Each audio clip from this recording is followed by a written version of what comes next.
So, Fabio, what would your interest in contributing to the decentralized nature of the platform, where would that baseline, where would that motivation come from? We believe on the platform.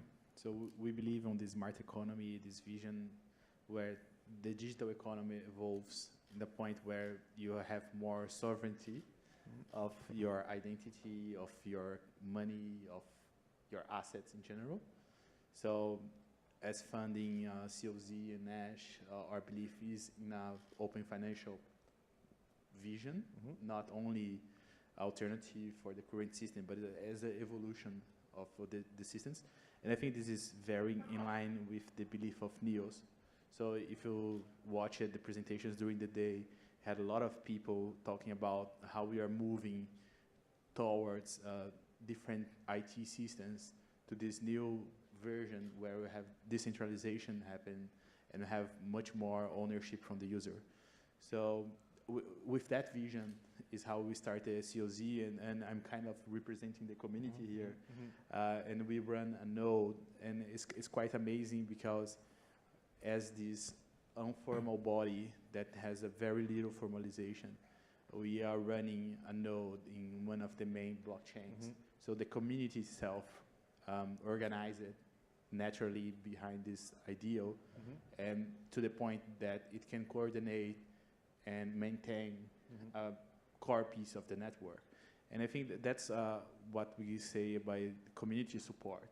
So the community itself organizes and believes on the vision of the platform so that we can push it forward. And just to bring a little back on your first question, because of the consensus model of NEO, everyone that holds a node has equal power in the network. So it's a sign-based consensus algorithm. So it means that a corporation like Swisscom or KPN has exactly the same power as a node held by an open source community. And that's very different from the current system. And we believe that's very powerful in the message that it transmits. And Fabio, you know, being so close to that open source community and so close to the wide birth of people that support the network, do you feel a role in spreading that kind of information, spreading those incentives, spreading those motivations to help the network grow in that way and to remain robust from the bottom up? Yeah, sure. So the hardest thing is incentive design. And what we have seen in many other chains is a way to try to put in a protocol in a mathematical form, the incentive designs of running nodes and putting effort on this chain. But the thing is, the personal incentive for organizations or individuals that drives them to do this action is very complex. So it has economics behind, it has sociology behind, it has many things behind. So the belief we had on the community is that right now we need no incentive for running a node besides the health of the network, because people is running their companies, is doing their startups, so they have a vested interest in the well-being of the network. And that's how we organize ourselves to run a consensus node and to push the ecosystem forward. It's not because we are being paid by running a node. We actually pay to pay a node because it costs network and energy, right? So what we believe is we need to be in this state where we have some level of political decentralization and architecture decentralization, like Peter was trying to describe, that the network is stable, is solid, and we have different parties which have a state on the network that are running it.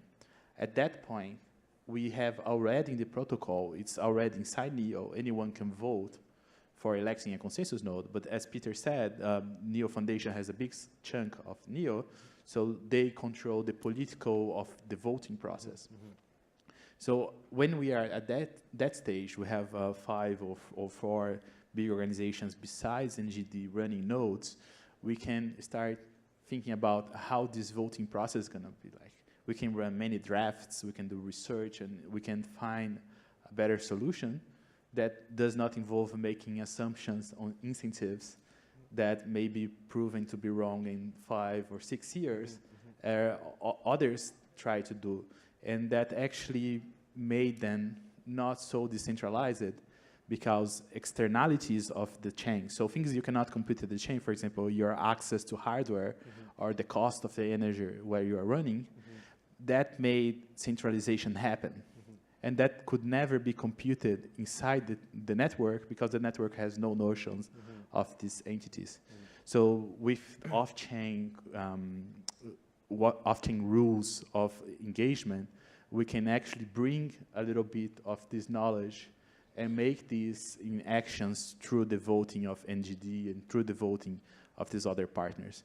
So the open source community is 100% there.